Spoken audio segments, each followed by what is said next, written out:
Dear Papa Dudut, parati po akong nakikinig sa inyong programa. Ang ganda po kasi ng programa ninyo dahil nabibigyan ninyo ng pagkakataon ng ating mga kabarangay. Ang katulad ko na ikwento ang naranasan sa buhay. Mga ilang ulit na rin akong sububok na magpadala ng sulat ko sa inyo pero tuwing susubok po ako ay parati akong kinakain ng hiya. Na baka husgahan lamang ako ng mga tao. Pero naisip ko rin na kung hindi ko lalakasan, itong loob ko ay hindi ko rin maririnig kung ano man ang maipapayo ninyo o ng ating mga kabarangay sa sitwasyon ko. Ako po si Carmen. Noong elementary pa lamang ako'y lumipat na ang pamilya ko sa Navotas. Galing po kaming Negros. Sa Navotas kasi yung tambakan ng mga isda na siyang hanap buhay ng parents ko. Karamihan ng mga kapitbahay namin sa Navotas ay may kaugnayan sa isdaang negosyo. Nang mag-18 years old na ako ay namasukan agad ako sa isang fast food chain. Dahil gusto ko magkaroon ng sariling pera para hindi ako aasa sa aking mga magulang. Sa pinagtatrabahuhan ay nakaipon naman ako ng kaunting pera, Papa Dudut. Dito ko sinimulan ang sarili kong negosyo kasama ang boyfriend kong katrabaho ko rin sa fast food chain. Gumagawa kami ng mga necklace at iba pang mga design gamit ang iba't ibang shells. Ito po ang naging negosyo ko, Papa Dudut. Nang mag-21 na ako ay nagkaroon na kami ng maliit na shellcraft stall. Katuwang ko pa rin sa negosyo ang boyfriend ko. Pareho kaming dalawa na hindi nakapagkolehiyo at umaasa lamang sa kasipagan at positive mindset na kaya naming palaguin ang perang pinuhunan dahil pareho rin kaming hindi umaasa sa aming mga magulang. Nang makita naming umaasenso na ang shellcraft namin, ay saka kami nag-decide na magpakasal, Papa Dudut. Aaminin ko na hindi ako nagalaw ng boyfriend ko sa mga taong nagkasama kami. Kaya sa unang gabi namin bilang mag-asawa ay nilubos-lubos namin na pagsaluhan ang aming mga sarili na puno ng pagmamahalan. Natikman ko ang pag-ibig sa kanyang mga bisig. Habang yakap-yakap ko siya ay pakaramdam ko ay sobrang saya ko. Pero hindi ko ina-expect na panandalian lang pala ang lahat dahil binawi siya sa akin. Namatay agad ang asawa ko matapos ang isang buwan naming pagsasama. Ang dating masayang pamumuhay ko'y napalitan ng lungkot, Papa Dudut. Akala ko'y wala ng pag-asa ang buhay pero muling lumiwanag ang buhay ko dahil sa isang buwan na pagiging mag-asawa namin ay nabuntis ako ng asawa ko. Biniyayaan kami ng Diyos ng isang anak na babae. Walang iba kung hindi si Rosemar. Papa Dudut, binuhos ko po ang lahat ng pagmamahal ko kay Rosemar. Ang mga hindi ko naranasang karangyaan sa buhay ay ibinigay ko sa kanya. Pinaaral ko ang anak ko sa kolehiyo at nang makatapos na ito sa kanyang pag-aaral ay agad naman itong nag-decide na magpakasal sa kanyang boyfriend na si Andrew. Ayaw ko pa sana siyang ipakasal pero buntis na ito kaya tinuloy ang pagpapakasal ni Rosemar kay Andrew dahil dapat nitong panagutan ang kaisa-isa kong anak. At gusto ng anak ko na lumipat na ng bahay kasama ang asawa niya.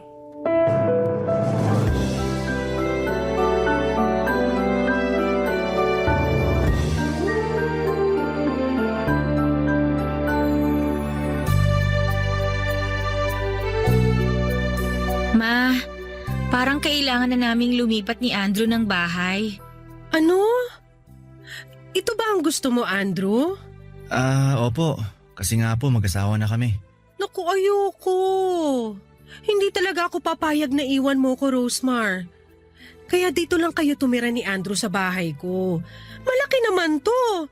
Anong gagawin ko sa bahay kung ako lang mag-isa rito, di ba? Nakakahiya naman po sa inyo, tita. Pwede naman po kami humanap ng maliit na bahay na uupahan. Napag-usapan na po namin to ni Rosemar. Naku, ano ba kayo? Gastos lang yun. At ano ba yung tita-tita na yan? Nakalimutan mo na naman. Dapat mama na ang itawag mo sa akin. Sorry po, mama. Ayan. Masanay ka nang tawagin akong mama, ha? Opo, Mama. Alam ko gusto mong masolo ang anak ko, Andrew. Pero iho, wag mo namang ilayo si Rosemar sa akin. Hindi pa talaga ako handa na lumayo ang anak ko sa akin eh. Si Rosemar lang ang anak ko kaya wag mo namang kaming paglayuin. Buti sana kung buhay pa ang mga magulang ko at may kasama ako sa bahay. Si Rosemar lang ang pamilya ko. Kayong dalawa. Kaya wag niyo naman akong iwan dito mag-isa. Maluwag ang bahay. Please anak. Andrew, wag mong ilayo si Rosemar sa akin. Sige po, Mama. Hindi ko ilalayo si Rosemar sa inyo. Sa bagay, Ma. Tama naman po kayo na dito kami tumira.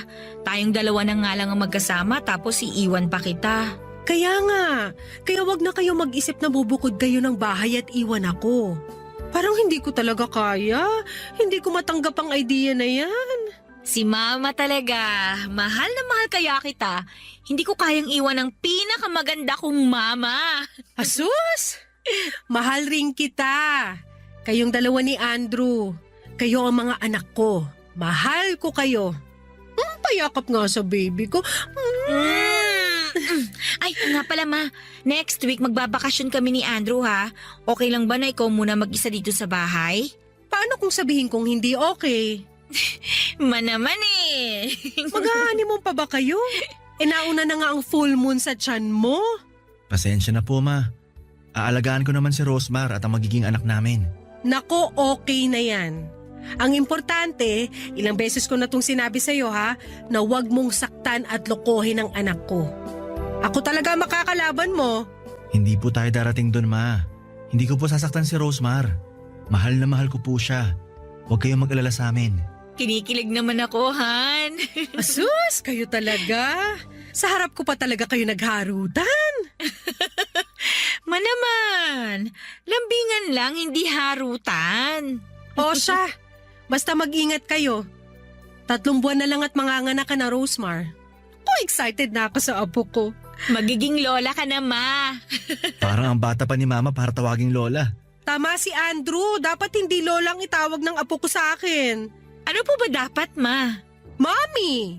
Mommy ganda! Pwede. Ayan, baby. Excited na ang mami mo na makita ka. Ang maganda mong Mami.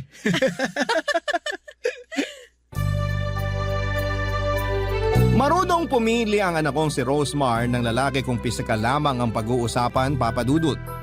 Matikas ang pangangatawan ni Andrew, maputi at matangkad.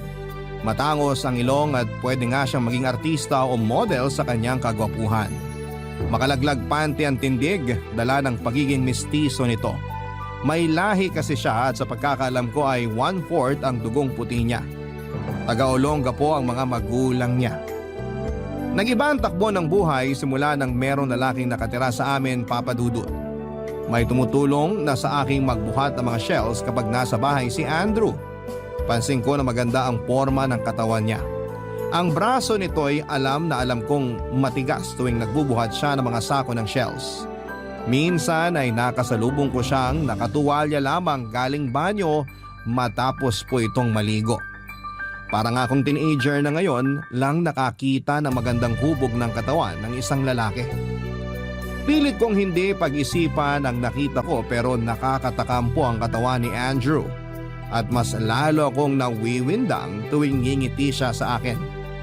Sobrang sweet ni Andrew sa akin, Papa Dudut. Hindi ko may pagkakaila sa sarili ko na nagkaka-crush ako sa asawa ng anak ko. Kaya sobrang kaba ng dibdib ko ng isang araw ay kami lang dalawa sa bahay at nilapitan niya ako para kausapin tungkol sa mga bagay-bagay.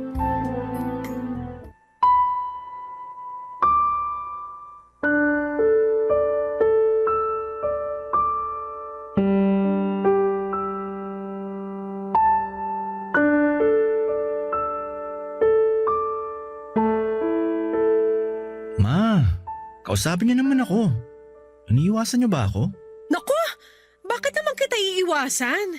Busy lang ako, marami akong orders ngayon. Tulungan ko na po kayo. Naku, wag na, kaya ko na to. Magaan lang naman. Ako na ang bubuhat galing dito sa mesa. Ako na po, Ma. Andrew, please. Bitawan mo ang kamay ko. Oh, Nanginginig kayo? Please, bitawan mo na ako. Ma, alam kong matagal mo na akong tinitingnan. Ilang beses na kitang nahuli na tinititigan mo ko. Alam kong may lihim kang pagtingin sa akin. Ano ba yung pinagsasasabi mo? Tumigil ka nga. Alam kong tama ako. Gusto mo ko, Ma. Halata sa tingin mo. Hindi mo ba naririnig yung sarili mo? Irespeto mo naman ako bilang magulang ng asawa mo. Parang anak na kita. Walang makakaalam. Ikaw at ako lang. Lumayo ka nga, Andrew. Baka kung ano magawa ko sa'yo. Hindi ba tuwing naliligo ako, hinihintay mo na lumabas ako ng banyo para lang makita ang katawan ko? Ilang beses kitang nahuli. Ilang beses kong sinadya yun. Doon ko natumbok na tama ang hinala ko. Walang duda. Gusto mo nga ako. Hindi totoo yan. Malisyoso ka lang. Ma, sabi ko nga sa'yo, walang makakaalam. Andrew, isa na lang. Bitawan mo ko. Huwag ka na mag-deny, Ma. Alam kong tinatago mo lang yung nararamdaman mo sa akin dahil asawa ko ng anak mo. Andrew, please. Magiging sikreto natin to. Itatago natin. Promise yan. Walang makakaalam. Tigilan mo ko, Andrew. Ano ba? Andrew!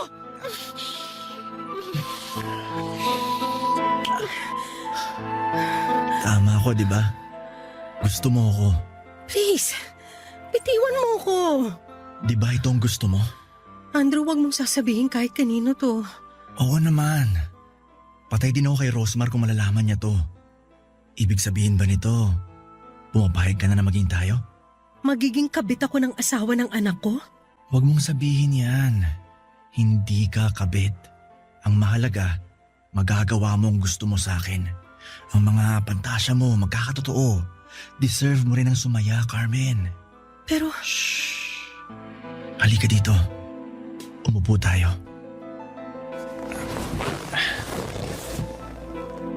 Alam mo ba, hindi lang ikaw nagpapantasya.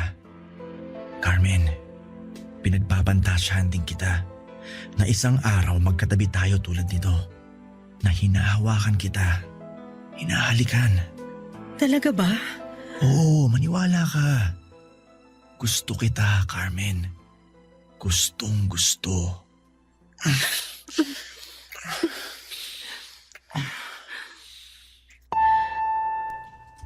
Papadudot, sobrang kakaibang init ang naramdaman ko habang dumadampi ang mga labi ni Andrew sa mga labi ko. May ibang kuryenteng pumasok sa pagkatao ko. Ang kanyang mga braso na hinihimas ko at ang kanyang matipunong dibdib na bumamangga sa akin ay sobrang nagbibigay ng ibang init sa aking pagkatao. Sa aking pagkababae na matagal nang hindi nakayakap ng isang lalaki. Ginawa namin ang gawaing mag-asawa, Papa Dudut. Binigay ko ang sarili ko kay Andrew nang walang pag-aalinlangan dahil sa mga oras na yon ay uhaw na uhaw ako sa init na mga bisig ni Andrew. Ang nasa utak ko lamang ay mairaos ang nararamdaman ko na matagal ko nang pinipigilan. Hindi ko inisip ang pinagsaluhan kong kaligayahan ay ang kaligayahan ng anak ko. Inisip ko lamang na parang hiniram ko lamang ang oras na yon. Si Andrew. Wala sa isipan ko ang magiging kabit niya, ang maging karibal ng sarili kong anak at hindi ako mga agaw, hiniram ko lang sandali si Andrew noon. Pero kabit ba ang tawag sa akin at paano kong malalaman ng anak ko ang sikretong malupit na ito na may nangyari sa aming dalawa ng manugang ko na si Andrew, Papa Dudut. Barangay Love Stories. Barangay Love Stories. Papa Dudut, inilihim namin ni Andrew ang naging relasyon naming dalawa. Hindi ko lubos maisip sa buhay ko na magiging kabit ako ng asawa ng anak ko. Hindi ko akalain na magiging ahas ako sa anak ko. Kahit ganito ang nangyari ay mahal ko ang anak ko. Ayaw kong masaktan siya at ayaw kong masira ang pamilya nilang dalawa ni Andrew. Kaya walang araw na hindi ako natatakot na baka mabunyag na. Sa iisang bahay ay may dalawang ilaw na pinagsasaluhan ng nag-iisang haligi nito. Tama po, nakikisalo lamang ako. Hindi ko aangkinin si Andrew. hinihiram ko lamang siya. Tuwing wala si Rosemar ay nagaganap ang mga gusto namin ni Andrew. Malaya kaming ginagawa ang nagpapasaya sa aking pagkababae. Umabot ako sa punto na parang parati kong hinihiling na sana'y parating wala ang anak ko para kaming dalawa lamang ni Andrew ang nasa bahay at mangyayari ang gusto naming mangyari na walang nakakaalam. Umabot ako sa ganon, Papa Dudut. Isang araw nang magsiping kaming dalawa ni Andrew ay muntik na kaming mahuli ni Rosemar. Dumating siya sa bahay eksaktong patapos na kami ng pinagsaluhang init sa sahig kasama ang mga shellcraft. Hindi ko pala nalakang pinto ng kwarto. Mabuti na lamang at madali lang maisuot ang duster ko at si Andrew ay agad niyang naisuot ang shorts niya. Akala ko talaga ay katapusan na namin at mahuhuli na ang ginagawa naming pagtataksil. Sobrang fresh pa sa memory ko kung gaano ako natakot sa mga oras na yon.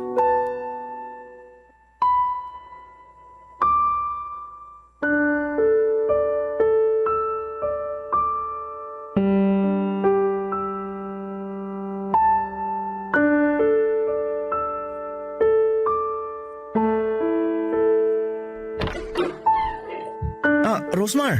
Han! Oh, bakit parang nakakita ka ng multo? Pawis na pawis ka. Mainit kasi. Sa bagay, mainit talaga ngayon. Ay, sobra. Pinagbuhat ko rin kasi siya ng mga sako ng mga shell para tuhugin na namin. May order kasi. Naku ma, dahan-dahan din kayo ha. Hindi na kayo bumabata. Kailangan lang tumatapos. Suki ko kasi kaya minamadali ko na. Mabuti at nandito si Andrew, may tagabuhat ako. Alam mo naman na kailangan ni Mama ng tulong. Matibay naman ang mga braso ko kaya kayang-kaya to. Huwag mo na yang i-flex-flex. Ikaw talaga. Salamat Han sa pagtulong mo kay Mama ha. Naku, magpunas ka na nga ng pawis mo kasi ayoko sa amoy pawis ha. At saka magsuot ka na rin ng t-shirt mo. Bakit? Ayaw mo makita ang magandang katawan ko? Ikaw talaga? Kumusta nga pala ang anak ko? Nasa kwarto, natutulog. Pinatulog ko. Ma, salamat sa lahat ng tulong niyo sa pamilya ko ha. Okay lang ba talaga na dito lang kami tumira o mas dapat sigurong lumipat na kami para hindi ka namin naaabala? Naku, hindi kayo nakakaabala. Masaya ako na nandito kayo. Nakikita ko kayo at ang apo ko. Tama si Mama, Han. Dito na muna tayo. Walang kasama si Mama. Pag nagkataon itong mga shell niya lang, pati ilang trabahador niya sa store ang kasama niya rito. Iba pa rin kapag nandito tayo. O sige, mas komportable naman ako na dito tayo pero Andrew, humanap ka ng trabaho ha. Sabi ng papa mo, dapat na tayong lumipat ng bahay para daw magporsige kang maghanap ng trabaho. Si Papa talaga. Huwag kang mag-alala. Hahanap ako pero for now, dito muna ako tutulong sa negosyo ni Mama Carmen. Lalo na ngayon na marami ang order kaya inaakit niya na dito para dito gawin ang iba. Alam mo, okay na okay sa akin kasi nakakatulong ka dito kay Mama. Pero mas maigi rin na may totoong trabaho ka talaga. Don't worry, Han. Hahanap ako. Pakis nga ako. Naku, magpunas ka muna. Amoy pawis ka talaga. Parang pagod na pagod ka sa pagbubuhat ah. Ito na nga, magpupunas na. Punta lang ako sa kwarto natin. Maligo ka na rin. Tsura nito. Ma, okay ka lang ba dito? Okay lang ba ang lahat pagdating sa negosyo mo? Bakit naman ako hindi magiging okay? Kabisado ko na ang pasikot-sikot dito tsaka hindi naman ako nawawala ng customer. Ito ang libangan ko at dito kita binuhay. Sa bagay. Tsaka alam ko nag-e-enjoy ka dito. Pero ma, alagaan mo rin yung sarili mo ha. Parang hindi ka na nagsusuklay eh. Tsaka ma, magbra ka rin kahit nandito ka lang sa bahay. Baka mamaya may makakita sa yung ibang tao. Ngayon lang naman to. Mainit kasi. Kahit na. Ikaw talaga ma. Payakap nga ako sa mama ko. Mahal na mahal kita ma. Mahal din kita anak. Ay, teka. Pawis ka rin ma. Ano ba tong init ngayon ano? Grabe tuloy yung tagaktak ng pawis nyo. Kaya nga, sobrang init.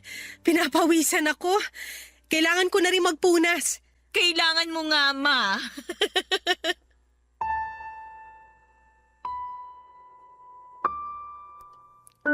Sa oras na yon, Papa Dudut, ay sobrang kaba po ang nararamdaman ko.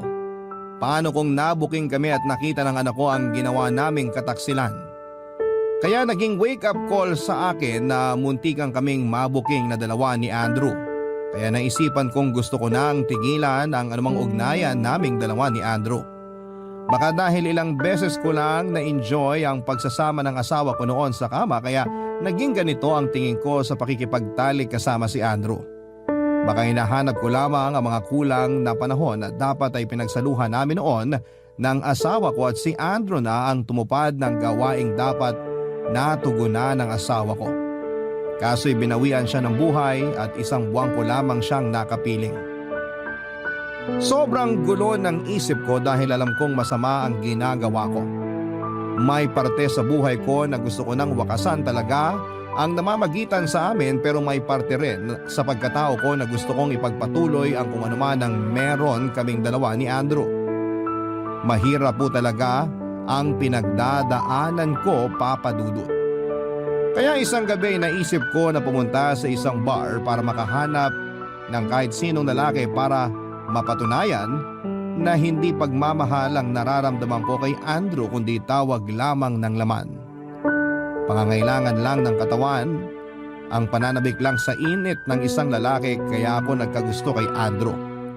Kaya noong nasa bar ako habang lasing ay namit ko ang kaedad kong si Domeng. At ang sumunod na nangyari ay nagising na lamang ako sa kama katabi siya. At iba na ang damit na suot ko.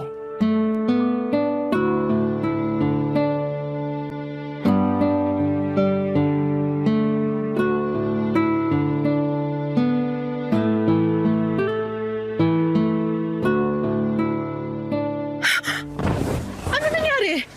Anong ginawa mo sa akin? Bakit ito na ang suot ko? Ano nangyari? Ito naman masyado kang praning. Relax ka lang. Nakakapraning naman talaga. Pag mo akong pagtawanan, anong ginawa mo? Teka, may nangyari ba sa atin? Anong ginawa mo sa akin? Nangyari sa atin? Naku, wala. Mali ang iniisip mo. Matino akong lalaki, no? Hindi ako naniniwala sa'yo. Grabe ka naman. Nagmamalasakit na nga ako sa'yo eh. Anong malasakit ang pinagsasasabi mo? Yan ang problema. Magpapakalasing ka na sobra tapos ngayon nagbibinta ka ng kung ano-ano. For the record, walang nangyari sa ating dalawa. Hindi naman ako ganung tao. May respeto ako sa babae kasi may kapatid din naman akong babae at may nanay ako. Pero bakit nandito ako sa kama mo? Bakit magkatabi tayo at bakit iba na tong suot ko? Nasobrahan ka sa inom kaya nasukaan mo yung damit mo. Kaya pinalitan ko suot mo. Ibig sabihin nakita mo ang katawan ko? Ano naman? Gusto mo matulog na may suka? Nakakahiya. Huwag ka nang mahiya. Ang importante, maayos ka na. Kailangan ko na palang umuwi. Pero masakit ng ulo ko. Hangover yan. Uminom ka na maraming tubig. Pinagluto na rin kita na makakain mo. Kumain ka muna bago ka umuwi sa inyo. Salamat. Domeng. Ako si Domeng, Carmen. Sobrang nalasing ata talaga ako kagabi. Hindi ko na maalala pangalan mo. Ano pa kaya mga pinaggagawa ko? Medyo halatang lasing ka nga kagabi pero maayos ka pa naman. Wala kang ibang ginawa kundi ang sumuka. Naku, para akong matandang lasengga. Hindi naman. Halata lang na hindi ka sanay uminom. Hindi nga ba? Oo, hindi nga. Domeng, salamat ha. Kung hindi ka ang nakasama ko, baka ano nang nangyari sa akin. Walang anuman. Sige na, tumayo ka na dyan. Kumain ka. Kaya mo na ba? Parang kaya ko naman pero mabigat pa rin ang ulo ko. Mawawala rin yan. Sana nga mawala agad to. Pero parang lalagnatin ako sa sakit. Ihatid na kita mamaya kung okay lang sa'yo para naman makauwi ka na maayos. Naku, wag na. Kaya ko na. Ito naman, huwag ka na mahiya. Wala naman akong trabaho ngayon. Kaya hindi abala sa akin kung yan ang iniisip mo. Salamat, Domeng. Teka, baka may asawa ka na at ako... Single pa ako. Talaga? Oo. Parang kailangan ko na nga ng kasama pa uwi. Ayun. Sasamahan kita pa uwi. Kumain ka muna. Sige. Matapos akong kumain ay hinatid na ako ni Domeng sa bahay, Papa Dudut. Siniguro niya talagang safe akong makakarating sa bahay. Sa totoo lang ay naging kampante ako sa kanya kaya noong niyaya niya akong lumabas ay sumama agad ako. Madali niyang nakuha ang loob ko, madali niya akong napaibig.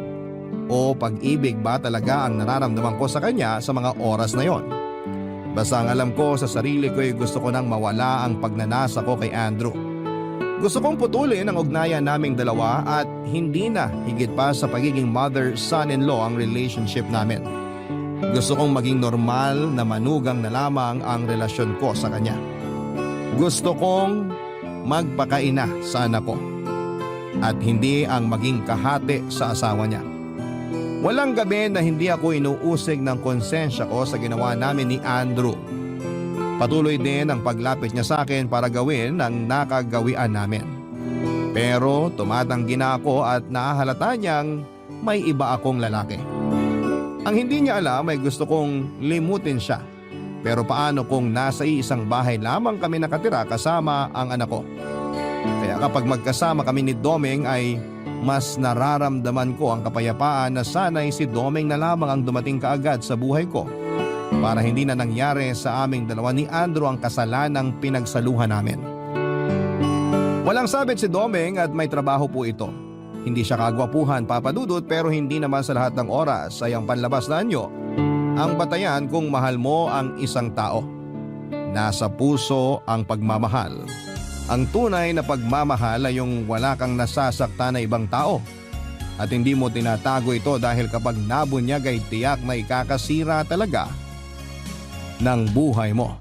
Barangay Love Stories. Barangay Love Stories. Matapos ang halos 3 buwan nang una kong makilala si Domeng ay naging kami ng dalawa kaagad, Papa Dudut. Gusto ni Domeng na ipaalam namin ito sa anak ko dahil hindi naman ako bata para ilihim ang tungkol sa amin. At pareho naman kaming walang sabit na dalawa.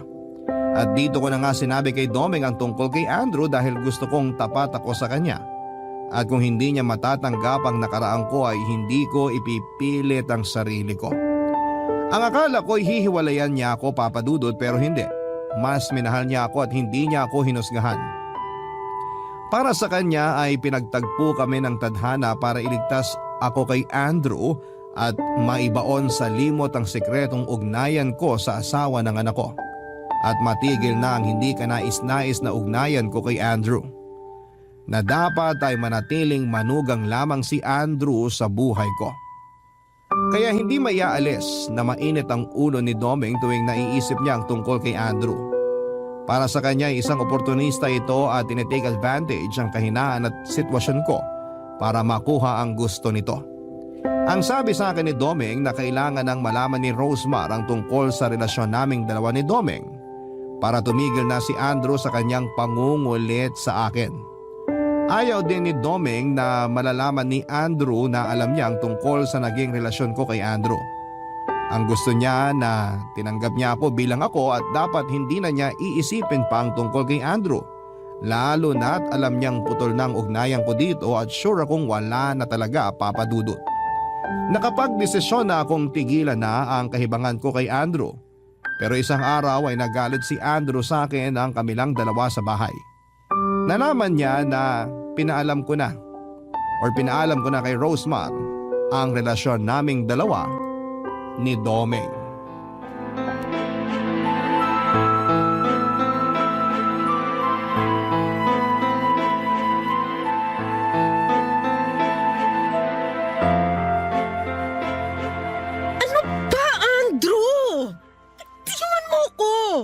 Anong ginagawa mo?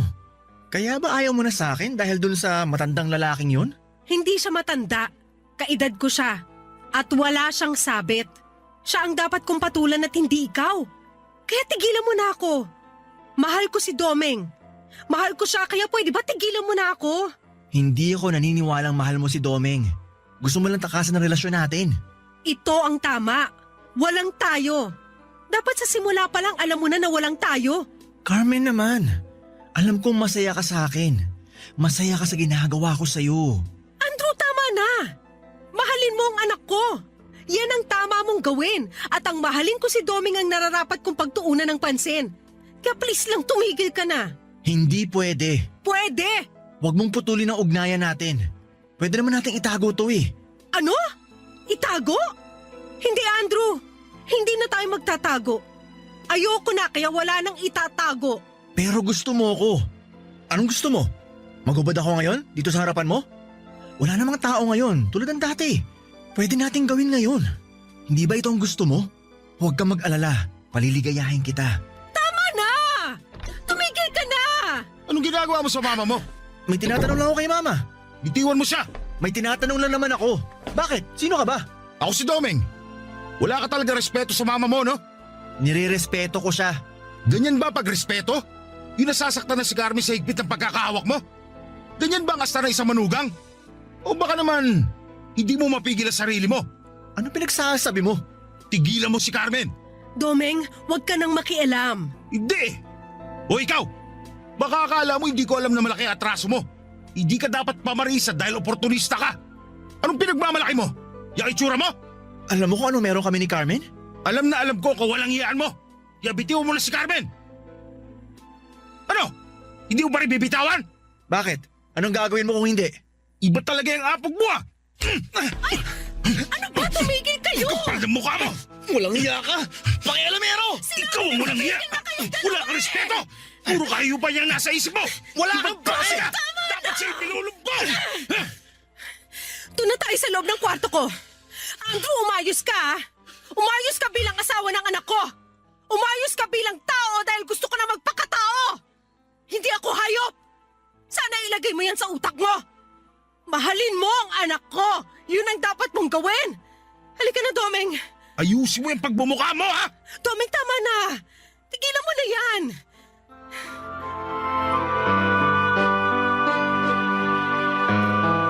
Papadudot naging panangga ko si Domeng laban kay Andrew. Siya ang matibay na pader na sinasandalan ko sa mga oras na yon. Kung wala si Domeng, siguro'y patuloy akong ginagamit ni Andrew. Patuloy ang pagtataksil ko sa anak ko at patuloy ang ahasan sa loob ng bahay. Nalaman ni Rosemar ang nangyari kay Andrew at kay Domeng. Naging masama ang loob ni Rosemar kay Domeng dahil sa natamong pasa ni Andrew sa mukha niya. Hindi alam ni Rosemar ang tunay na nangyari at pinalabas lamang namin na nag-aaway ang dalawa. Kaya nagsapakan dahil hindi sa pagkakaintindihan.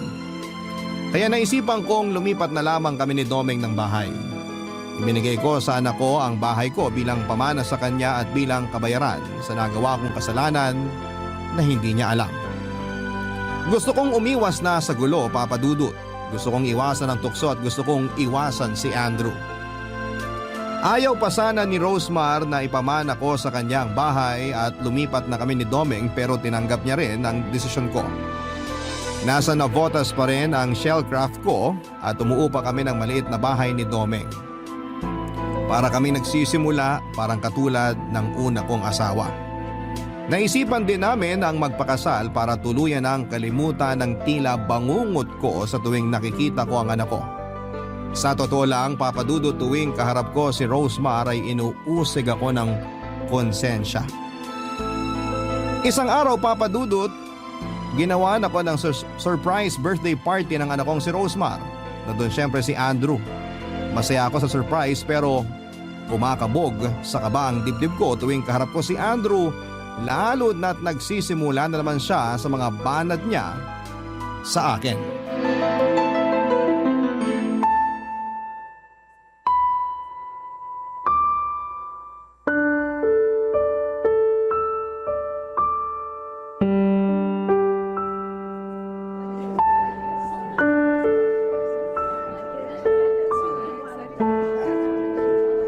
Carmen, Huwag kang magsimula, Andrew. alam kong gusto mo pa rin ako. Pwede pa rin natin gawin yung mga ginagawa natin. Sa totoo lang, miss na kita. Tumigil ka. Baka may makarinig sa'yo. Sige na, magkita tayo. Pwede tayo sa motel. Hindi mo ba talaga ako titigilan? Tama na yung mga panahon na yon. Malaking pagkakamali yon. Hindi dapat ako nagpadalos-dalos eh. Dapat igalang mo rin ako bilang nanay ng asawa mo. Ikaw naman? Binabastos na naman kita pag gusto mong bastusin kita. Anong meron dito? Parang kanina ka pa kumukuha ng lechon, Andrew ah. Ako na, kukunan kita para matapos na. Carmen, hinahanap ka ni Rosemar. Asikasuhin mo na mga bisita mo. Sige, pupuntahan ko siya. Umayos kayong dalawa ah. Sige na, punta mo na sila. Ako nang bahala dito. Hindi mo ba talaga siya titigilan? Hindi ka pa ba marunong makontento at lumugar ha?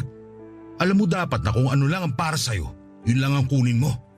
Kung hindi ka lang asawa ni Rosemar, pinagulpi na kita eh. Gusto mo bang sabihin ko kay Rosemar yung kademonyohan mo para matigil ka na? Sasabihin ko na pinipilit mo lang si Carmen. Sasabihin ko rin sa asawa mo na isa kang walang kwentang tao dahil pati nanay niya mismo, inaswang mo. Hoy, wag na wag mo akong subukan. Pinalagpas ko lahat ng mga nangyari sa inyo. Pero ngayong asawa ko na si Carmen, hindi ka na makakaporma ng alanganin. Ang bait ni Carmen sa inyo tapos winawalang hiya mo.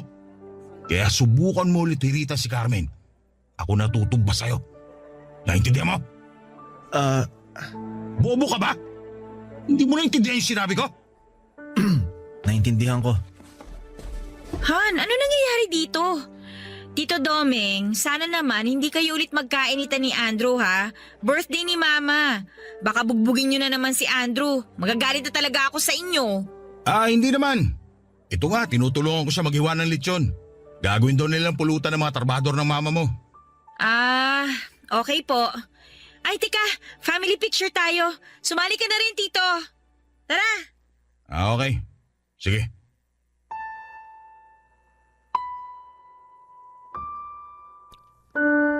Simula noon, Papa Dudut, ay hindi na lumapit si Andrew sa akin. Iniiwasan na rin niya ako dahil parating nakabantay si Domeng sa akin dahil ayaw ng asawa ko na mas lalong lumalapa ang sitwasyon. Ilang beses na rin naming pinag-usapan ni Domeng kung sasabihin ba namin kay Rosemar ang katotohanan o hindi na dahil tapos na naman ang lahat at nakakatiyak na akong hindi na magkakamaling lapitan pa ako ni Andrew para alokin muli. Sa hindi ko pagsasabi kay Rosemar tungkol sa sikretong nangyari sa amin ng asawa niya ay parang may kulang sa pagkatao ko. Hindi ako naging buo dahil karga-karga ko ang bigat ng sikretong gustong kumawala. Paano kung sasabihin na namin kay Rosemar? Ano po ang mangyayari? Mapapatawad niya ba ako? Maiintindihan ba ako ng anak ko na tinikman ko ang asawa niya sa mga oras na wala siya sa bahay noon? Paano kung malaman ng apo ko na ang lola niya ay dating nagpakalmot sa tatay niya? Marami akong iniisip na posibleng mangyari sa oras na mabunyag ang sikretong malupit na ito, Papa Dudut. Baka nga may panahon na ang magsasabi ng kung ano nga ba ang dapat kong gawin. Pero ayaw kong masaktan ng anak ko. Dapat, noong una pa lamang ay hindi ko na pinasok ang ganito sa buhay ko. Dapat pinigilan kong magkaroon kami ng affair ng manugang ko. Papa Dudut, handa po akong tanggapin ang kaparasahan sa mga nagawa ko. Gusto kong mamuhay na wala itong pag-uusig sa konsensya ko. Sana kung kaya ko nang sabihin ang katotohanan sa anak ko ay mapatawad niya ako. Matatanggap niya ako tulad ng pagtanggap sa akin ni Domeng, tulad ng pagmamahal ni Domeng na walang hinihinging kondisyon. Ang inyong forever kapuso at kabarangay, Carmen. Dear Papa Dudut, kilala ang pamilyang Pilipino sa pagkakabuklod-buklod. Nasa kultura na po natin na magsama-sama 1 o 2 beses sa isang taon para magkumustahan sa pamamagitan ng reunion.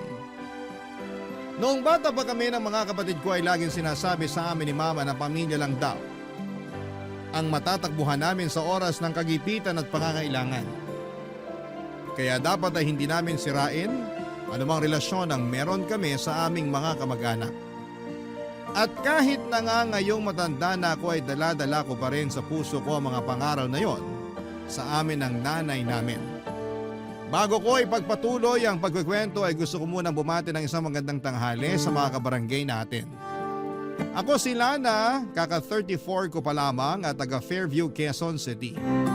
Isa ako sa mga libu-libong tagapakinig ninyo. Sa katunayan ay nahawaan ko na nga ang mister ko sa pagmamarathon ng mga istorya ninyo online. Bukod kasi sa mga aral at inspirasyon sa buhay na napupulot namin sa pakikinig sa Barangay Love Stories, nagsisilbi na rin po yung bonding namin ng asawa ko, Papa Dudut. Pero hindi love story namin ang gusto kong ibahagi sa kwento ko ngayong tanghali. Magsisimula ang lahat 3 years ago onwards. Dati kaming nakatira sa Navotas dahil mangingisda ang tatay ko. Doon na rin sila nagkakilala ni Mama at karamihan sa mga kamag-anak namin ay taga doon din. Masasabi ko na masaya at magulo ang kabataan ko kasama ang mga kapatid ko't pinsan. Hindi po kami mayaman pero laging pinaghahandaan nila Mama at ng mga kapatid niya ang Pasko at bagong taon kung saan ay nagsasama-sama kami para kumain at magpalaro. Yon ang kaugaliang kinalakhan ko. Kaya inakala kong perpekto ang aming pamilya.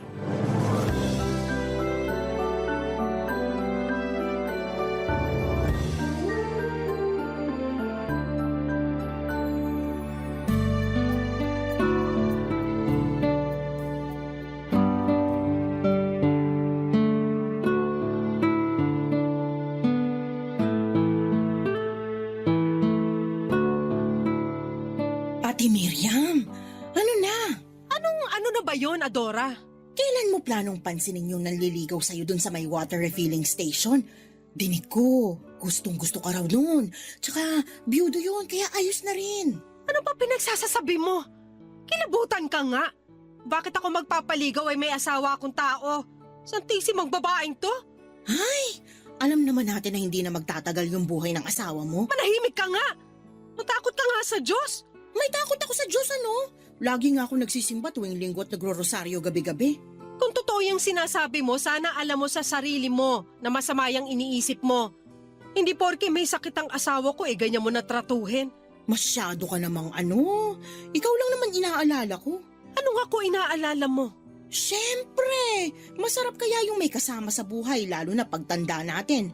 Ako nga nakatatlo na eh. Madali kasi akong magsawa kaya pag ayoko na pinapalitan ko na.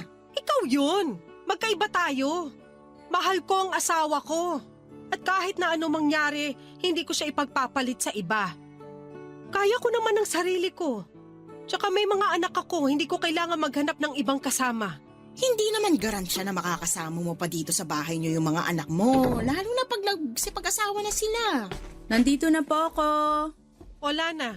Bakit ngayon ka lang, nak?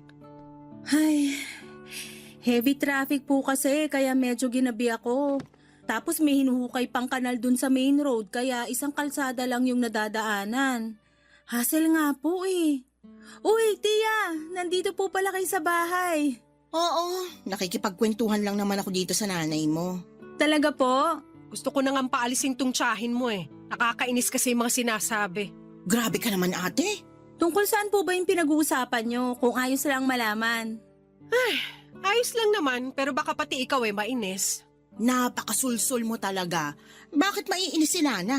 Sigurado ako na pag nalaman niya baka nga matuwa pa siya at pasalamatan ako. Tungkol saan nga po kasi yun, Tia? May nagkakagusto kasi sa mama mo. Yung may-ari ng water refilling station dun sa kanto. Biyudo yun. Malaki na rin ang mga anak. Sinabi ko lang naman dito sa nanay mo na magpaligaw na kasi syempre, hindi natin sigurado ang buhay. Sobra naman po kayo. Buhay pa po yung tatay namin. Konting respeto naman. Anong konting respetong pinagsasasabi mo? Bastos po kasi yung sinabi nyo. Ano bastos dun? Lahat bastos. Hindi ko alam kung paano nyo nakuhang sabihin yun eh. Alam nyo na nga may pinagdadaanan yung pamilya namin dahil sa pagkakasakit ni Papa. Imbis na mapagaan nyo yung loob namin, lalo nyo lang pinabibigat. Depende yon kung paano nyo tatanggapin. Minasama nyo. Kaya kasalanan nyo yun. Talaga namang, ayaw pang tumigil ah. Huwag mo na lang patulan yung tiya mo. Baka hindi pa yan nakakapaghapunan eh. Mabuti pa umuwi ka na sa inyo, Adora. Baka nga hinahanap ka na ng mga anak mo eh. Anong oras na oh? Uuwi naman talaga ako eh. Pero, pautakin mo muna ako ng bigas. Gawin mo ng 3 kilo pero sa sunod na linggo na yung bayad ha. Dali na para makauwi na ako.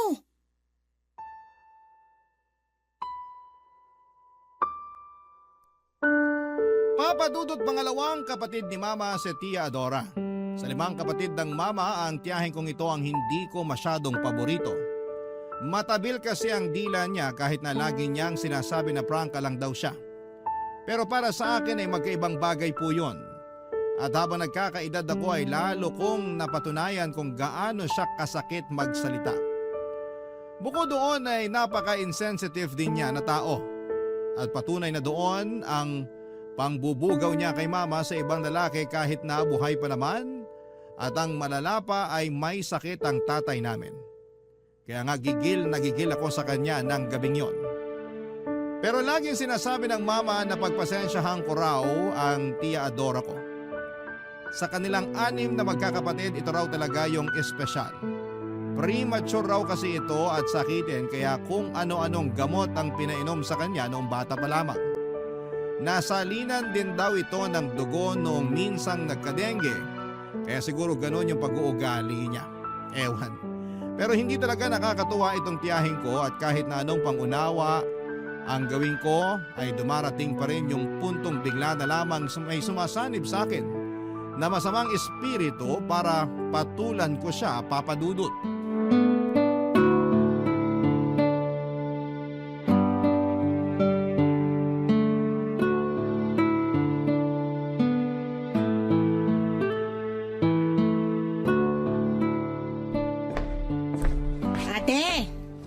Ate, nandiyan ka ba sa tindahan nyo? Ay, tiya, kayo pala. Wala po si Mama, namalengke po. Ganun ba? Pwede ba akong makautang? Ano pong uutangin nyo? Panlaba lang sana. Sabong bareta tsaka powder. Samahan mo na rin ng sabong mabango, pampaligo tsaka shampoo at conditioner. Sige po, pero kailan nyo po planong bayaran? Grabe ka naman. Di ko pa nga nagagamit yung mga inutang ko. Tinatanong mo na kung kailan ko babayaran. Huwag nyo po sanang masamain. Siyempre, pinapaikot lang ni Mama yung puhunan ng tindahan. Babayaran ko naman kayo Masyado kong sigurista. Ilang beses nyo na po kasing sinabi yan, pero hanggang ngayon wala pa rin kayong inaabot na pambayad. Yung inutang nyong bigas, sabi nyo babayaran nyo sa susunod na linggo. Hanggang ngayon, wala pa rin. Tapos pumatong na lang yun sa mga utang nyo nung nakaraang buwan pa. Madadagdagan na naman po ngayon. Wala na pong space sa listahan nyo, Di isulat mo sa likod. Late-late na bagay pinoproblema mo. Huwag naman po kayong ganyang magsalita. Paano hindi ako magkakaganito? Akala mo ang laki-laki ng kasalanan ko sa inyo kamag-anak nyo naman ako. Kaya nga po pinagpapasensyahan namin kayo kapag delay yung bayad nyo kasi kamag-anak namin kayo. Ito na po yung mga kinuha nyo, Tia. Pinlastik ko na rin para di na po kayo mahirapang bitbitin. Ay, salamat naman. Buti naisip mo yan. Walang anuman po. Ingat po kayo. Sandali. Maalala ko lang. Parang malapit ka nang mag-birthday, di ba? Po? Opo. Sa susunod na buwan na yon. Buti pa kayo naalala nyo. Ako kasi nakalimutan ko na. Uy, syempre. Tanda ko lahat ng birthday ng mga pamangking ko, no? Okay po. Pero, ilang taong ka na ba sa birthday mo? 30? Hindi po. 32 na po ako noon. Nako, lalagpas ka na pala sa kalendaryo. May masama po ba doon? Meron! Lalo na hanggang ngayon wala ka pa rin pinapakilala sa mama mo. Kailan mo ba kasi planong mag-asawa? Asawa agad? Wala pa nga po akong boyfriend. Di sige, boyfriend. Kailan ka ba magbo-boyfriend? Tia Adora. Wag mo na akong lilinyahan na wala ka pa namang hinahabol na deadline kasi ipapaalala ko lang sa'yo na hindi ka na bumabata. May expiration yung matres nating mga babae kung plano mo magkaanak. Baka mahirapan ka na. Sige ka. Alam ko naman po yun. Alam mo naman pala bakit hanggang ngayon wala ka pa ring boyfriend? Siguro babae gusto mo, no? Huling check ko sa sarili ko, lalaki pa rin naman po. Kaya nga lumandi ka na. Gayahin mo ako. Talo pa kita Ano pong gagayahin ko sa inyo? Yung mabilisan yung pagpapalit ng mga lalaki? Hay, sobra ka naman sa sinabi mo. Huwag niyo na po kasing problemahin yung tungkol sa pagkakaroon ko ng boyfriend. Darating din po tayo doon. Baka nga magulat na lang kayo kasi naunahan ko na kayo magpakasal. Ay, nakakainis ka naman Alis na nga ako rito bago pa masira ang araw ko. Sige po, ingat po uli kayo. Baka makatapa kayo ng jackpot, lalong masisira araw nyo. Papadudot, taon-taon na lang laging kinukumusta ni Tia Adora kung kailan ko planong mag-asawa. Yun bang parang may pa-countdown siya na malapit na raw lumagpas sa kalendaryo ang edad ko. Akala mo naman ay may makukuha kong premyo sakaling magka-boyfriend na ako o makapag-asawa tulad ng gusto niyang mangyari. Kahit na sanay na ako sa mga tanungan niyang ganon, Papadudot, ay hindi ko pa rin mapigilang ma-stress lalo na may pinagdadaanan ng pamilya namin dahil sa pagkakasakit ni Papa. Tapos ay sumasabay pa talaga siya. 5 ang mga anak ni Tia Adora, 25 anyos ang panganay at 8 taon naman yung bunso. May naging karelasyon siyang mga lalaki at nagkaanak sa mga ito, pero kapwa hindi nauwi sa kasalan. Bale sa una niyang kinasama, 3 ang naging anak niya at sa pangalawa naman ay 2. Hiwalay na rin naman siya doon at noong mga panahong yon ay meron na siyang boyfriend na mas bata sa kanya ng 15 taon. 43 years old na ang tiyahin ko at 28 naman na yung boyfriend niya. 3 taon lang ang tanda sa panganay niya. At lagi niyang binibida na talo pa raw niya ako dahil sa edad niyang yon ay may asim pa siya at ibubuga sa mga lalaki.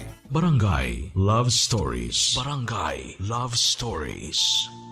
Papadudot, hindi naman ako nakikipagkompetensya sa tiyahin ko. At kahit na may sinasabi sa kanya yung iba naming kamag-anak dahil sa pagiging bida-bida niya, ay hindi ko na yon ginagatungan pa lalo't hindi ganoon yung tinuro sa amin ng mga magulang namin. Kaya nga sa abot na makakaya ko ay pinapalagpas ko na, Papadudot, ang mga sinasabi ng tiya ko at pinagpapasa Diyos ko na lamang na sana'y magbago na siya. Mabilis na lumipas ang 2 linggo, pero hindi bumuti ang lagay ng tatay namin.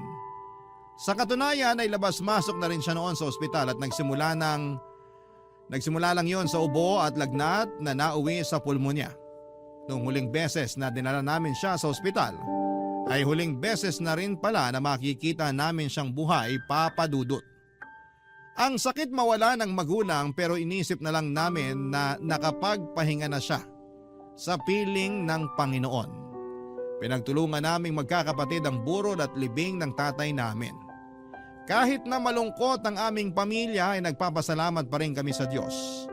Dahil binigyan niya kami ng pagkakataon na makasama si Papa ng ilang taon bago niya ito bawiin sa amin. Kahit na iniwan na kami ng tatay namin, nanatiling matatag ang aming pamilya. Nangako kami ng mga kapatid ko sa isa't isa na hindi namin pababayaan ang mama namin. Pero lagi namang sinasabi ni mama na kaya niya ang sarili niya at ayos lang daw kung gusto na naming mag-asawa o bumukod. Malalaki na rin kasi kami at nasa tamang edad na rin. Tapos na rin kami sa pag-aaral, may pinagkakakitaan namang maliit na tindahan si mama. Pero pinangako ko sa sarili ko na habang wala pa akong asawa ay babantayan ko ang mama namin at aalagaan ko siya. Mabilis nga na lumipas ang 3 buwan at nakarating sa kaalaman ko na patuloy pa rin kinukulit ng tiyahin ko si mama na magpaligaw gayong wala na raw naman ang tatay namin. Grabe kung hindi ba naman talaga tinamaan ng lintik, Papadudot.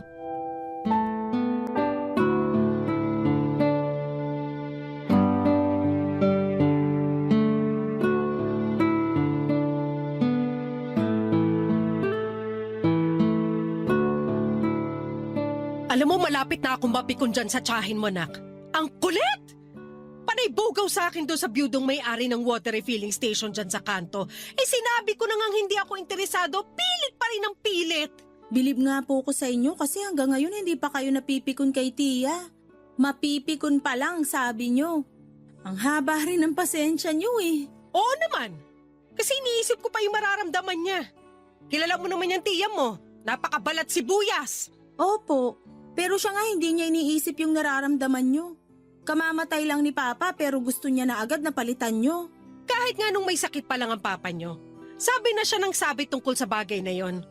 Sa susunod, sasabihin ko na talaga sa kanya na kung gusto niya, siya na lang yung magpaligaw doon. Total, sanay naman siya na maraming nagkakagusto sa kanya. Ay opo, proud pa nga siya na marami pa rin daw nagkakandara pa sa kanya kahit na may jowa na siya. Wala naman akong pakialam do kasi buhay niya yon. Ang akin lang sana, wag niya na akong idamay. Kahit na wala na ang papa niyo, hindi ko yun ipagpapalit sa iba.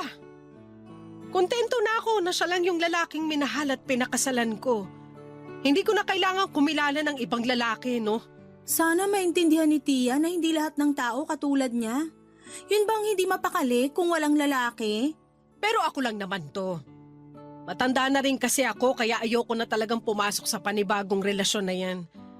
Kaya lang ikaw, bata ka pa at hindi ka pa nai-in-love. Ang akin lang naman, may plano ka bang mag-asawa o mag-boyfriend man lang? Meron naman po. Yung totoo, may naliligaw po sa akin, Ma. Talaga? Isagutin mo na yan. Hala si Mama, oh. Naliligaw pa nga lang. Natuwa lang naman ako kasi ngayon mo lang sinabi na may nanliligaw sa'yo. Kaya nga sana wag mo nang patagalin, ha? Hindi na uso yung inaabot ng ilang buwan.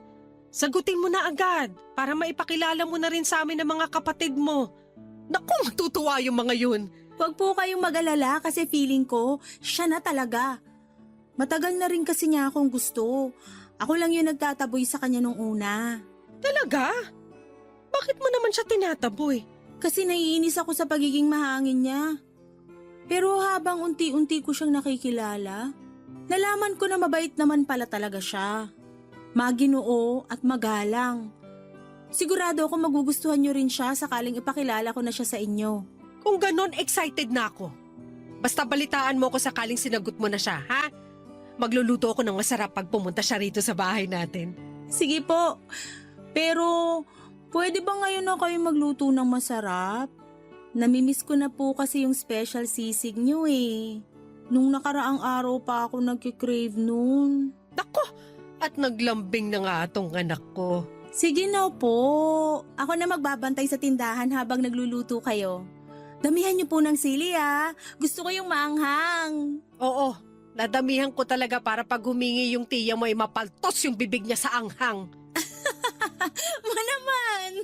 Joke lang. Pero kilala mo naman yung tsahing mong yun. Kahit 5 bahay yung layo sa atin, naaamoy niya pa rin kung ano yung niluluto nating ulam. Lalo na kung masarap. Oo nga po. Maya-maya pupunta na siya rito na may dalang platito. Oo, tapos masahol doon may panibago na naman siyang uutangin sa tindahan natin. Ay, nako! Si Adora talaga! Papa Dudo, tuwang-tuwa si Mama nang malaman niyang merong nanliligaw sa akin. Sa katunayan ay gusto na raw niyang sagutin ko yon para naman maipakilala ko na sa kanya. Sa totoo lang ay matagal na kami nag-uusap nitong katrabaho ko. Masugid ko na talaga siyang manliligaw pero hindi ko lang masyadong pinapansin. Akala ko ay mawawala na lang yung pagkagusto niya sa akin pero ako yung biglang nagkagusto sa kanya. Siguro'y ginayuman niya ako pero hindi naman ako nagrereklamo. Masarap naman talagang ma-in love kaya nga pagkalipas lang ng 2 linggo, Papa Dudut, ay binigay ko na sa kanya ang matamis kong oo. As usual ay nakarating sa buong angka namin na sa wakas ay may boyfriend na ako. At nung araw nga na dinala ko siya sa bahay para ipakilala kay Mama at sa mga kapatid ko abay biglang umiksena si Tia Dora. Nakala mo'y kung sinong nakapagtanong sa boyfriend ko. Ang malala ay tungkol pa sa personal niyang buhay ang mga tinanong ni Tia. Katulad ng ilan silang magkakapatid, may business raw ba ang mga magulang ni boyfriend at kung magkano raw ang sinasahod niya. Katwiran ni Tia Adora ay concern lamang daw siya sa akin. Kung kaya ba niyang buhayin ang pamangkin niya kapag nagpakasal na kami. Nakakaloka. Hindi nagtagal ay na-engage kami ng boyfriend ko at nagpakasal na rin kami, Papa Dudut. Nang mga panahong yon ay may bahay na kami na binigay ng parents ng asawa ko sa kanya. Pero i-renovate pa lang namin kaya sa bahay muna kami tumira. kasama si mama lalo na noong nabuntis ako.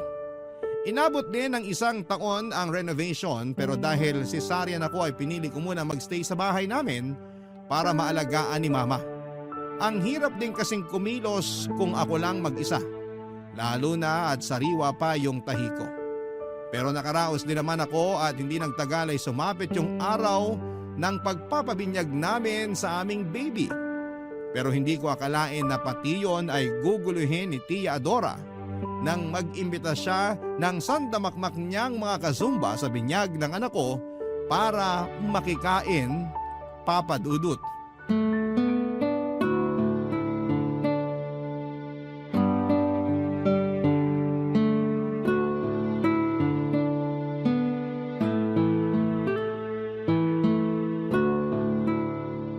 Ano ba naman yun, Lana?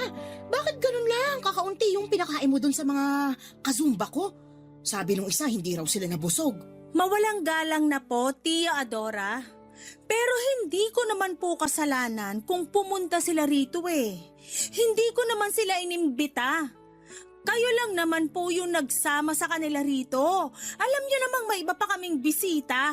Bisita rin naman sila. Mga kazumba ko nga yun.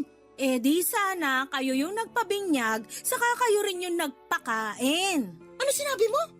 Alam nyo, buti na lang talaga may extra money pa kaming mag-asawa para magdagdag ng pagkain. Kasi nakakahiya naman kung pinalis namin yung mga bisita nyo kanina. Pero imbes na magpasalamat kayo sa akin o kahit man lang humingi ng pasensya dahil masyado kayong pabida, nakuha nyo pa talaga akong awayin kasi hindi nabusog yung mga kazumba nyo? Nasa tamang pag-iisip po ba kayo? At ako pa talaga yung pabida? Sumusobra ka na ha? Baka nakakalimutan mong tsahin mo ko. Hindi ko po nakakalimutan yon. Kaya nga kahit na nakakabwisit kayo, nagtitimpi ako sa inyo. Pero hindi ko na talaga kinaya ngayon. Hindi naman kami mayaman kaya nga binadget namin yung pagkain sa binyag ng anak namin. Para lang sana yun sa mga kinuha naming ninong at ninang at sa mga kamag-anak. Pero anong ginawa nyo? Nagsama kayo ng ibang tao tapos gusto nyong pakainin ko silang lahat? Sobra namang kagarapalan yan. Kasalanan ko bang kulang yung budget nyo? Sana kasi pag nagpapabinyag kayo, pinaghahandaan nyo. Ako pa pala ngayon yung garapal? Nang dahil lang doon? Aba, nakakasama ka ng loob ah. Ay wow, kayo pa talaga yung masama ang loob? Kamusta naman kaya yung pakiramdam ko? Naisip niyo man lang ba yon bago sumama ang loob niyo sa akin? Feeling ko hindi, kasi ganyan naman kayo.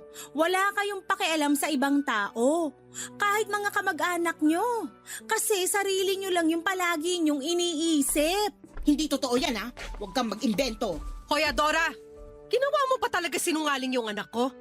Halos lahat ng kamag-anak natin alam yung pag-uugali mo. Huwag mo namang kampihan yung anak mo, Ate Miriam. Sinong kakampihan ko, ikaw? Alam mo matagal kong iniwasan na masaktan ng damdamin mo ah. Kaya hindi kita madalas pinapatulan. Nagtitimpi ako sa'yo kasi magkapatid tayo at ayoko masira ang relasyon natin pero nakakainis ka na talaga. Pati binyag ng apo ko hindi mo pinalagpas. Ano ba kasing kinakagalit nyo? Pagkain lang naman yun. Kahit siguro ano talagang paliwanag namin, hindi mo maintindihan yung punto rito. Hay nako, ewan ko sa inyo mag-ina. Makakarating sa iba nating kamag-anak na inaway nyo ko at pinagsalitaan ng kung ano-ano. Tingnan natin kung hindi kayo masira sa kanila. Lalo ka na, Ate Miriam. Akala mo kung sino ka. Di magsumbong ka! Gusto mo samahan pa kita? Tara! Grabe ka na talaga sa akin ah. Yung ugali mo ang mas grabe! Ang tanda-tanda mo na pero wala ka pa rin pinagkatandaan. Sana naman bago ka mang-insulto ng kapwa mo, matuto ka namang manalamin nang sa ganon, makita mo rin kung gaano kadumi ang pag-uugali mo. Ang hirap sa'yo, masyado ka nagbubulag-bulagan. Tama po si Mama. Sana ma-realize nyo yon bago pa mahuli ang lahat. Wala akong dapat ma-realize dito kasi alam ko sa sarili ko na wala akong ginawang mali. Ang yayabang nyo porque umasenso lang kayo ng konti. Tandaan nyo na laging binababa ng Diyos sa mga mapagmataas. Wala pong nagmamataas dito. Kung meron, baka kayo. Sumusobra ka na talaga, Lana. Hindi mo na ako ginalang. Hindi ka rin kasi marunong gumalang sa iba. Kaya paano ka igagalang ng anak ko? Mabuti pa, umuwi ka na sa inyo! Sige na! Mabuti pa nga. Ayoko na makita yung mga pagmumukha nyo. Papa Dudut, hindi ko na nga napigilan ang sarili ko na pagsalitaan ng masakit ang tiyahin ko dahil sa ginawa niya. Walang respeto na kung yon ang gusto niyang itawag sa akin, pero harap-harapan na niya akong binastos dahil sa ginawa niya. Mabuti na lang talaga at nagawan pa rin namin ang paraan na mapakain ang lahat ng mga in-invite niya na wala naman sa listahan namin. Pero syempre napagastos kami ng malaki ng asawa ko. Hindi naman kami mayaman kaya nga hanggat maaari ay binabudget namin ang aming pera. Pagkatapos ng insidenteng yon ay naggalit at nagtampo sa akin si Tia Dora. Hindi niya ako kinausap at narinig ko na lamang na chinichismis niya kami ni Mama sa iba naming mga kamag-anak, Papa Dudut. Pero mas marami siyang sinasabi tungkol sa akin na kung ano-anong hindi magaganda sa pandinig tulad ng maramot daw ako, gahaman, at hindi na aasenso. Alam ng mga kamag-anak namin na hindi yun totoo dahil matulungin akong tao. Pero sinabi ng mister ko na wala naman daw akong dapat na patunayan kasi alam din naman nila kung gaano kagarapal ang tiyahin namin.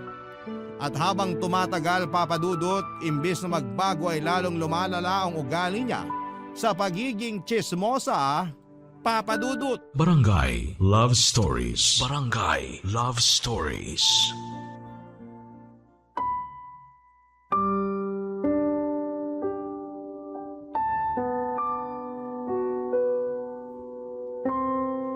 Papa Dudut, nag-decide na kaming lumipat sa bahay namin ang mister ko bago pa ako mapanot sa stress dahil kay Tia Adora.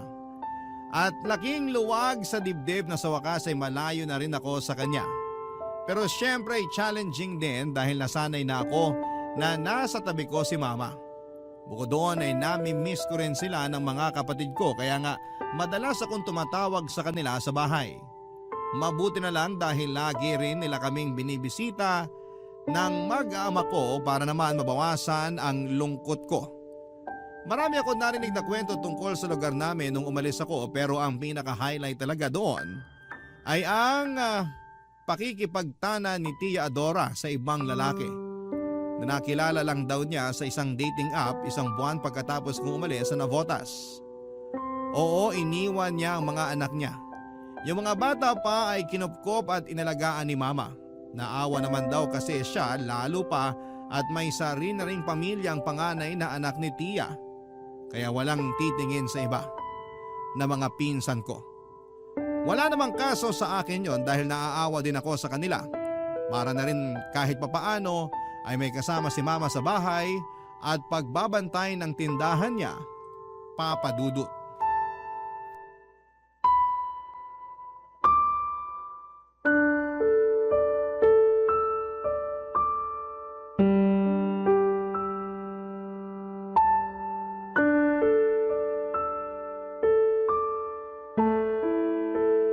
Nasaan na kaya si Tia Adora, no?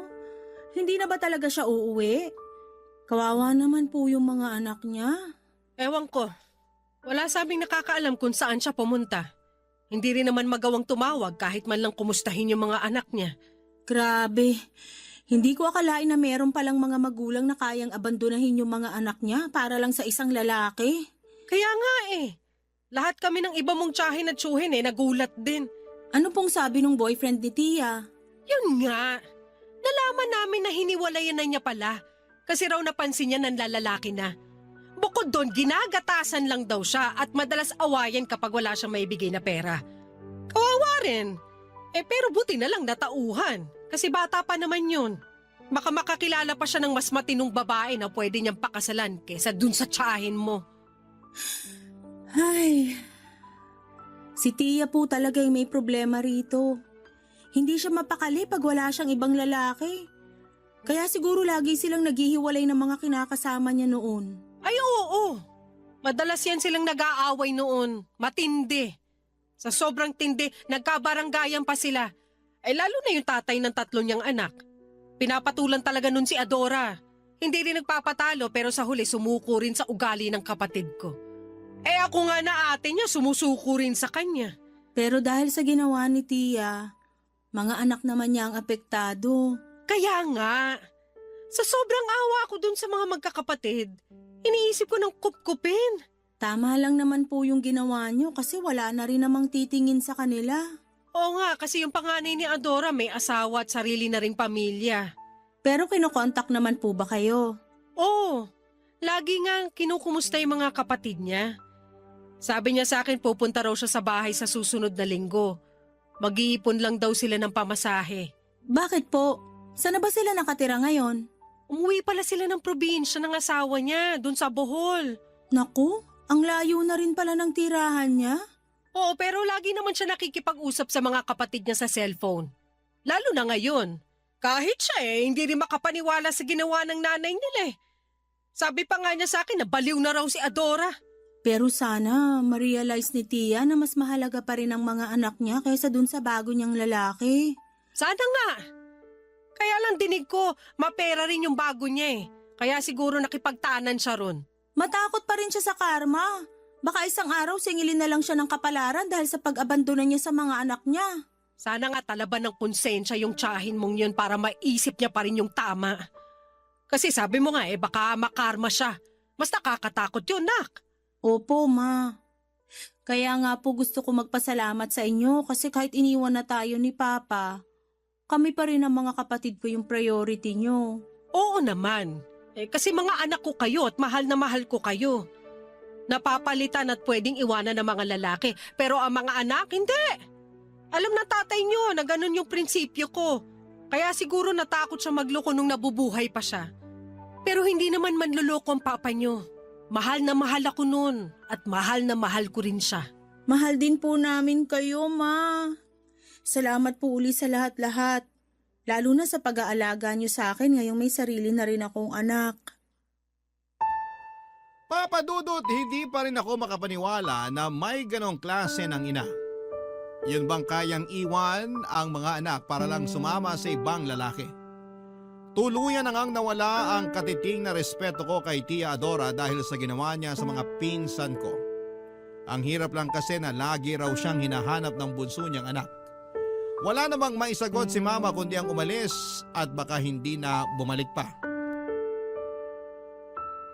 Papadudot awang-awa ako sa pinsang kong yon dahil nakakatulugan na lang daw ang pag-iyak.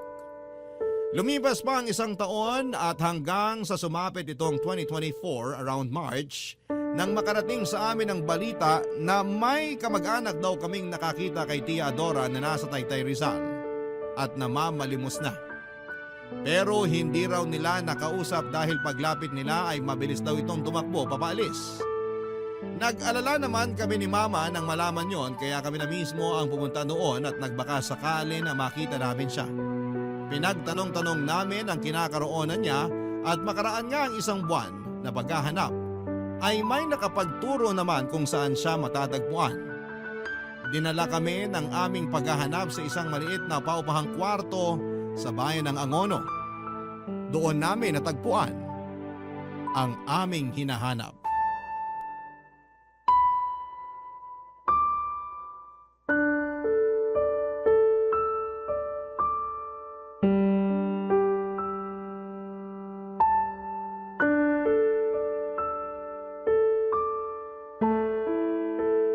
Pasensya na kayo, ate.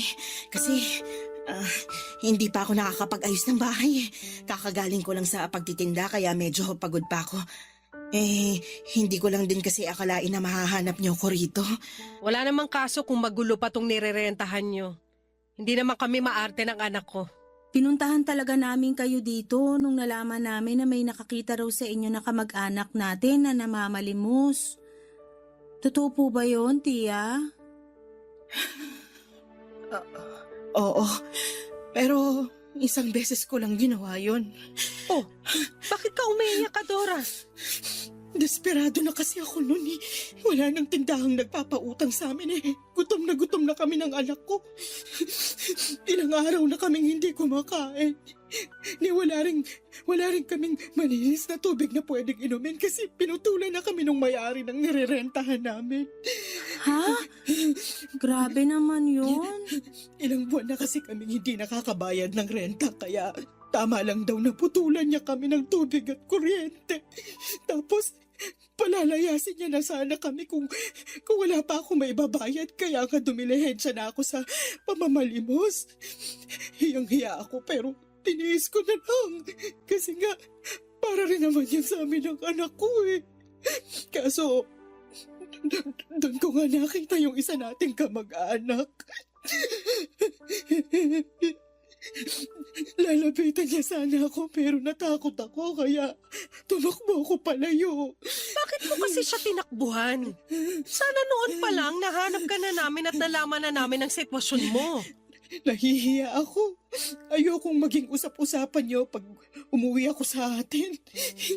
Wala na akong mukhang ihaharap sa mga kamag-anak natin kasi kasalanan ko naman eh. Siguro nga ito na yung karma ko kasi iniwan ko yung mga anak ko. Ang sama-sama akong ina. Tahan na po, Tia. Lahat naman tayo nakakagawa ng mali eh.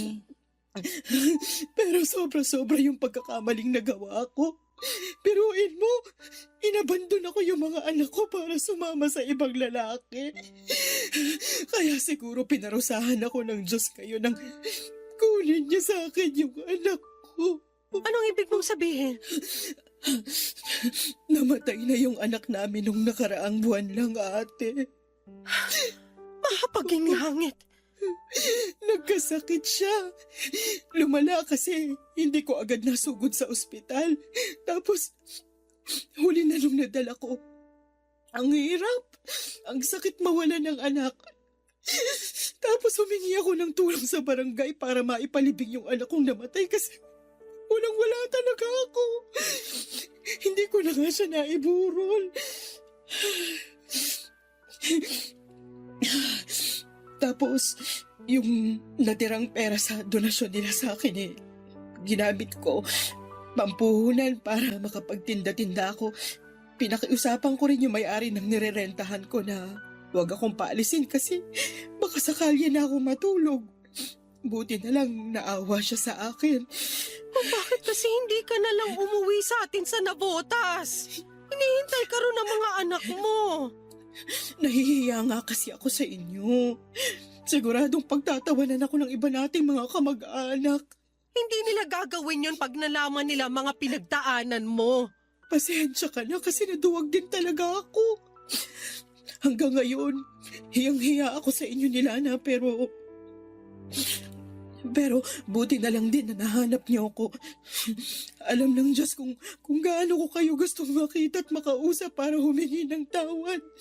Ang laki-laki ng kasalanan ko sa inyo. Wala na yun sa amin ni Mama, Tia Adora. Napatawad ka na namin. Kaya nga nung nalaman namin na nakita ka ng kamag-anak natin dito sa Rizal, nagpursige kami na hanapin ka para kamustahin. Hindi lang namin nakalain na ganun na pala katindi yung pinagdaanan mo. Pero tandaan mo, Tia, nakasama mo na kami ngayon at hindi ka na mag-iisa. Tama si Lana. Kaya umuwi ka na sa bahay. Kasi hinihintay ka na rin ng mga anak mo. Miss na miss ka na nila, lalo na yung bunso mo. Oo, ate. Uuwi na ako. Miss na miss ko na rin sila.